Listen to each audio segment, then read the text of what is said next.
Hello everyone, welcome to intro to maths. This is Dheeraj Tiwari. ये question कह रहा है, लेट एस एक सेट गिवन है जिसमें 10 एलिमेंट्स आपको गिवन है। Consider the set X R such that R is an equivalence relation on the set S such that R has exactly 42 elements, then the number of elements in X. इस set X में आपको equivalence relation contain कराने और उनके पास में exactly 42 elements होने चाहिए। ऐसे कितने इक्विवेलेंस रिलेशन आपको बनेंगे with the help of this set, वो आपको यहाँ पर बताना है। तो इसको करने से पहले एक छोटा सा एग्जांपल लेते हैं, बेसिक कॉन्सेप्ट को समझते हैं, फिर वहां से हम इस क्वेश्चन को करेंगे। मान लीजिए कि आपके पास में कोई एक सेट है जिसमें आपके पास में 4 एलिमेंट है, 1 2 3 4। एक छोटा सा एग्जांपल ले रहा हूँ यहाँ पर, और इसके थ्रू मैंने एक इक्विवेलेंस रिलेशन बनाया। तो इक्विवेलेंस रिलेशन बनाने के लिए मुझे पहले रिफ्लेक्शन बनाना पड़ेगा, तो इनके खुद के खुद से सारे पेयर इसमें रखने पड़ेंगे। सो 2 2 3 3 एंड देन 4 4। ठीक है, एक दो एलिमेंट और ले लेते हैं इसमें। लेट्स से दिस इज 1 2, तो इसको सिमेट्रिक बनाने के लिए अपने को चाहिए 2 1। ट्रांजिटिव भी ऑलरेडी है, 1 1 आपको मिल जाएगा यहाँ से। तो ये आपका एक इक्विवेलेंस रिलेशन है। ठीक है, अब यहाँ से करते क्या, इक्विवेलेंस क्लासेस फाइंड आउट करते हैं। तो अगर 1 का देखते हैं, 1 की इक्विवेलेंस क्लासेस, तो 1 किस किस से रिलेट कर रहा है, 1 1 से कर रहा है, 1 2 से भी कर रहा है। 2 का इक्विवेलेंस क्लासेस देखते हैं तो क्या आ जाएगा, 2 यहाँ पर किससे कर रहा है, 2 2 से कर रहा है और 2 1 से भी कर रहा है। 3 का इक्विवेलेंस क्लासेस, तो ये आपका सिंगलटन 3 आ गया। ऐसे ही 4 का इक्विवेलेंस क्लासेस, तो 4 सिर्फ 4 से ही क्या कर रहा है, रिलेट कर रहा है। इक्विवेलेंस क्लासेस का काम क्या होता है, ये आपके सेट की पार्टीशनिंग करने में हेल्प करते हैं। अब इन दोनों सेट को अगर आप देखेंगे, ये तो सेम है, 1 का इक्विवेलेंस क्लास और 2 का इक्विवेलेंस क्लास कैसा सेम है। तो इनकी पार्टीशनिंग को अगर मैं मानूं तो ये सेम ही है, तो इसको हम बोल देते हैं P1, इसको आप बोल दीजिए P2 और इसको बोल दीजिए आप P3। अब ये जो पार्टीशनिंग आपने की है, इसके जो टोटल नंबर ऑफ एलिमेंट आएंगे ना, वो एग्जैक्टली इसी के इक्वल आएंगे जो आपको ओरिजिनल सेट आपको यहाँ पर गिवन है। Cardinality of P1, cardinality of P2 and cardinality of P3। इसको अगर आप यहाँ से देखेंगे तो ये कितना आ जाएगा, दैट इज 4, जो कि आपको एग्जैक्टली इस सेट में गिवन है। एक बात तो यहाँ से ये क्लियर है कि इक्विवेलेंस क्लासेस क्या करते हैं, पार्टीशनिंग करने में हेल्प करते हैं, और उनकी जो कार्डिनलिटी है, उनका जो सम है, वो टोटल नंबर ऑफ एलिमेंट के ही बराबर आता है इस सेट के। ठीक है, अब क्या, जैसे मान लो आपको इक्विवेलेंस क्लासेस पता है, तो यानी कि आपको पार्टीशनिंग पता चल गई। पार्टीशनिंग पता होने पर क्या हम ये बता सकते हैं कि वो उस इक्विवेलेंस रिलेशन में कितने एलिमेंट रहे होंगे और कौन-कौन से एलिमेंट रहे होंगे? तो बिल्कुल बता सकते हैं। जैसे मान लो कि आपको किसी ने पार्टीशनिंग दे दी, P1 दे दिया यहाँ पर 1, 2 और यहाँ से आपको P2 दे दिया, दैट इज़ सिंगलटन 3 एंड फिर इसके बाद में P3 दे दिया आपको सिंगलटन 4। कैसे पता करते हैं? इनका खुद का खुद से ही क्रॉस प्रोडक्ट करा देते हैं। आप 1, 2 कराइए, यहाँ से आप ऐसे ही क्या कराएँगे, 3 से ही मल्टीप्लाई कराएँगे, फिर ऐसे ही सिंगलटन 4 से मल्टीप्लाई कराएँगे आप यहाँ पर। अब आप यहाँ पर जैसे ही क्रॉस प्रोडक्ट कराएँगे इनका, तो आपको ना इक्विवेलेंस रिलेशन मिल जाएगा, जिसकी हम लोग बात करते हैं। तो यहाँ से आप देखेंगे दैट इज़ कौन-कौन से पेयर मिल जाएँगे, 1, 1 मिल जाएगा आपको, ठीक है? ऐसे ही 1, 2 मिल जाएगा। सिमिलरली 2, 1 मिल जाएगा और यहाँ से आपको मिल जाएगा 2, 2। फिर यहाँ से अगर आप देखेंगे तो 3, 3 मिल जाएगा आपको, फिर यहाँ से आपको 4, 4 मिल जाएगा। टोटल वही रिलेशन के एलिमेंट आ गए इसके, जिसके हम लोगों ने इक्विवेलेंस क्लासेस निकाली थी। और टोटल नंबर ऑफ एलिमेंट भी सेम ही आएँगे। यहाँ से काउंट कर लो, यहाँ से आए 4 और ये 2 6 और 6 एलिमेंट आपके यहाँ पर भी है। तो इससे एक बात पता चलती है कि अगर आपको पार्टीशनिंग के सेट पता है, तो उससे हम इक्विवेलेंस रिलेशन फाइंड आउट कर सकते हैं और उस रिलेशन की कार्डिनलिटी भी फाइंड आउट कर सकते हैं। कार्डिनलिटी कैसे निकाली? बस इसकी जो कार्डिनलिटी है उसका स्क्वायर करते जाओ और ऐड करते जाओ। जैसे P1 का था, तो यहाँ पर कार्डिनलिटी कितनी थी? 2 थी, तो 2 का स्क्वायर किया, वो हो भी जाता है ना, 2 इंटू 2 हो जाएगा तो 2 स्क्वायर हो जाएगा। फिर यहाँ से ऐसे ही से 1 का स्क्वायर हो जाएगा एंड सिमिलरली 1 का स्क्वायर। सो कितना आ गया? दैट इज 6 आ गया यहाँ से आपका। ये बताने का मेरा ऑब्जेक्टिव यही था कि इसके थ्रू हम जो आपसे प्रॉब्लम पूछा गया है ना? वहाँ तक हम लोग अप्रोच बना पाएँ अपनी। तो यहाँ पर पूछा गया है कि आपके पास में एक रिलेशन है, जिसमें एग्ज़ैक्टली 42 एलिमेंट हैं। एक रिलेशन है जिसकी कार्डिनलिटी यहाँ पर बोली गई कि कैसी है, 42 एलिमेंट्स इसमें है। और इस तरह के कितने रिलेशन बनेंगे, इक्विवेलेंस रिलेशन, जो एग्जैक्टली 42 एलिमेंट्स को कंटेन करेंगे।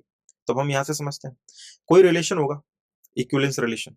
अब इसकी हमने अगर पार्टीशनिंग करना चाहे कि ये जिस सेट से बना है, जो सेट अपने पास में है दैट इज 10 एलिमेंट को कंटेन कर रहा है अप टू 10, इसकी पार्टीशनिंग मान लेते हैं कि कुछ पार्टीशन रहे होंगे P1, P2 and P3 and so on, ऐसे ही Pk टाइप के। ठीक है, इनकी कार्डिनलिटी भी मान लेते हैं कि P1 की कार्डिनलिटी कितनी है। P1 की मान लेते हैं कि अपने पास में N1 है, P2 की मान लेते हैं कि आपके पास में N2 है, and same N3 and so on Nk। ठीक है, अभी यहाँ पर ये देखा था कि इनकी जो कार्डिनलिटी का सम है, यानी कि N1 plus N2 plus N3 plus dot dot dot plus Nk, ये किसके इक्वल होता है? ये एग्जैक्टली आपके जो सेट आपने उठाया, जहां से आपने रिलेशन बनाया है, इक्विवेलेंस रिलेशन बनाया, उसी कार्डिनलिटी के इक्वल होता है। So that is 10। बात क्लियर है? और इनकी कार्डिनलिटी का स्क्वायर का अगर आप सम करते हैं, जो कि यहाँ पर मैंने भी करके दिखाया था, 2 का स्क्वायर 1 का स्क्वायर, है ना, ये रहा, ये किसके इक्वल होता है? ये इक्विवेलेंस रिलेशन में कितने एलिमेंट हैं उसके इक्वल होता है। So that is N1 square plus N2 square plus dot dot dot ऐसे ही Nk स्क्वायर इक्वल टू, ये किसके इक्वल होगा? अकॉर्डिंग टू क्वेश्चन ये होने चाहिए 42 के इक्वल। सो यहाँ पर अपन ने क्या रखा? 42 रखा। बस यही चाहिए था यहाँ से अपने का। अब आगे का काम हमें यहाँ से करना पड़ेगा। अब यहाँ से ना प्रॉब्लम थोड़ा सा आपको हिट एंड ट्रायल यूज करना पड़ेगा कि कौन कौन सी पॉसिबिलिटी है इस पार्टीशनिंग की कार्डिनलिटी के लिए ना, जो इन कंडीशन को सेटिस्फाई भी करें। अब यहाँ से आपको हिट एंड ट्रायल करना पड़ेगा, थोड़ा सा यहाँ पर आपको टाइम कंज्यूम होगा, क्योंकि आपको नहीं पता कि कौन कौन से नंबर इसको सेटिस्फाई करेंगे। ठीक है, तो जैसे मान लो मैं यहाँ पर ले रहा हूँ N1, मैं सिर्फ वही नंबर ले रहा हूँ जो इसको सेटिस्फाई कर देंगे। अदरवाइज तो आप हिट एंड ट्रायल के लिए जब जाएंगे तो बहुत सारे ऑप्शन आपको ट्राई करने पड़ेंगे। तो N1 जैसे मान लो यहाँ पर मैंने लिया 6, ठीक है, और N2 यहाँ पर आप 6 का स्क्वायर करते जाओ साथ ही साथ, तो 6 का स्क्वायर 36 हो गया। अगर N2 में यहाँ पर कितना ले लेता हूँ? 2 ले लेता हूँ। सो N2 का स्क्वायर कितना हो जाएगा? That is 4। तो 36 प्लस 4 कितना हो गया? 40। अभी 42 चाहिए मैं, है ना, स्क्वायर का सम कितना होना चाहिए? 42 होना चाहिए। और इनका सम भी यहाँ पर किसके इक्वल होना चाहिए? 10 के इक्वल होना चाहिए। सो N2 इक्वल टू 2, ऐसे ही N3 इक्वल टू आप 1 कर लो, और N4 इक्वल टू कितना कर लो? 1 कर लो। इनका स्क्वायर करते हो तो 1 आ जाएगा, और यहाँ से अगर आप इनको ऐड करते हो सो दैट इज 42। और ये कंडीशन भी आपकी सेटिस्फाई हो रही है, 6 प्लस 2 8 एंड इक्वल टू 10। यानी कि ये एक कॉम्बिनेशन पॉसिबल है N1 N2 N3 के लिए। एक पार्टीशनिंग ये भी पॉसिबल है आपकी। ठीक है, तो एक पार्टीशनिंग अपने को पता चल गई। अच्छा, अब ये तो पता चल गया अपने को कि मान लो कि P1 की कार्डिनलिटी कितनी है अपने पास में? That is 6। P2 की कार्डिनलिटी कितनी है अपने पास में? That is 2। फिर ऐसे ही P3 की कार्डिनलिटी कितनी है? That is 1। ऐसे ही P4 की कार्डिनलिटी कितनी है? That is 1। अब ये अरेंजमेंट में इनका प्रॉब्लम आएगा कि इनका अरेंजमेंट कैसे करें, है ना। कोई एलिमेंट किसी में हो सकता है। जैसे फॉर एग्जांपल मान लो मैंने एक पार्टीशन लिया यहाँ पर, लेट्स से दिस इज 1 2 3, और एक पार्टीशन मैंने यहाँ पर लिया फॉर एग्जांपल 4 एंड 5 कर लिया। ठीक है, बट अब यहाँ पर जैसे दो एलिमेंट है, जरूरी थोड़ी है 4 एंड 5 का ही हो। 4 एंड 5 इसमें हो सकते हैं, 2 3 इसमें आ सकता है। तो यानी अब हमें यहाँ पर ना अरेंजमेंट करना पड़ेगा, ऐसे कितने अरेंजमेंट पॉसिबल है, यानी कि ऐसी कितनी ग्रुपिंग पॉसिबल है। तो यहाँ पर ग्रुपिंग के लिए तो अपने को बड़ा आसान सा फॉर्मूला पता रहता है कि आपके टोटल नंबर ऑफ एलिमेंट्स आपको सेट के पता है ही कितने, 10 है, और आपको ग्रुपिंग करनी है यहाँ पर। ग्रुपिंग कैसा कि यहाँ पर आपको P1 में कितने एलिमेंट है? 6 एलिमेंट है। P2 में कितने हैं? 2 हैं। तो डिफरेंट डिफरेंट ग्रुपिंग आपको पता है, कितने ऐसे ग्रुप बनेंगे वो यहाँ पर हम निकाल सकते हैं। So that is 10 factorial and divided by इनके जो ग्रुपिंग में जो इनका साइज होता है उनके फैक्टोरियल से आप डिवाइड करते हो। सो 6 factorial and 2 factorial and 1 factorial and 1 factorial, क्योंकि दोनों कैसे हैं? दोनों सेम कार्डिनलिटी के हैं। तो कितने एलिमेंट कितने ऐसे हैं? दो ग्रुप ऐसे हैं जो सेम कार्डिनलिटी के हैं, तो 2 फैक्टोरियल से हमें और डिवाइड करना पड़ेगा। ठीक है, इसको सिंप्लीफाई करते हैं। सो 10 9 8 7 इंटू 6 फैक्टोरियल तक गए, और 6 फैक्टोरियल एंड 2 टू ज़ा 4 यहाँ से आ जाएगा आपका, 6 से 6 ये कैंसिल आउट हो जाएगा, 4 टू ज़ा 8 हो जाएगा, एंड 10 9 ज़ा 90 एंड 7 टू ज़ा 14। ठीक है, फिर यहाँ से कितना हो जाएगा आपका? 90 14 9 इज 1400 एंड 14 9 ज़ा 126। सो ये हो गया 1260 आ गया यहाँ से। ठीक है, एक केस आपका जो बना था, ये केस 1 मान लेते हैं यहाँ से। ठीक है, केस 1 में जो पॉसिबिलिटी थी वहां से कितने रिलेशन आए आपके पास में? इक्विवेलेंस रिलेशन 1260 आ गए। ठीक है, केस सेकंड देखते हैं यहाँ से कि क्या क्या पार्टीशन की पॉसिबिलिटी हो सकती है। केस 2 की अगर बात करते हैं, केस 2 में देखिए यहाँ पर आप यहाँ से जो N1 N2 आपको 10 रखना है उसके अकॉर्डिंग हम चल रहे हैं। यहाँ पर N1 आप ले लीजिए 5, n2 आप ले लो यहाँ पर 5 का स्क्वायर करते हैं कितना आएगा 25 आएगा। n2 आप 4 ले लो, 4 का स्क्वायर करते हो कितना आएगा 16 आएगा। कितना हो गया ये 41 हो गया। तो फिर यहाँ पर आपका बचा 1, तो आप 1 कर लो। सो 1 का स्क्वायर करोगे तो यहाँ पर कितना आ जाएगा, दैट इज 42।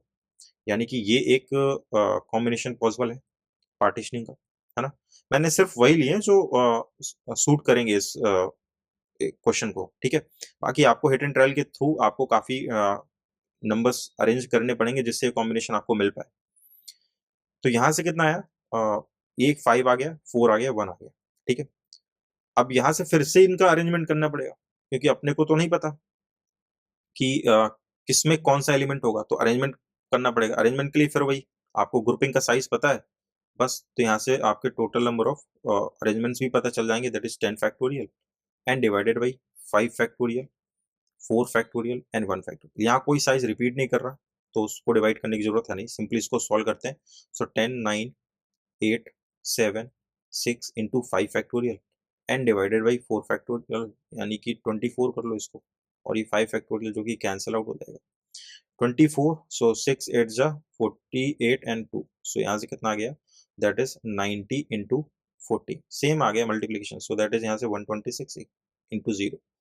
सो यहाँ से कितना आ गया आपका 1260 आ गया।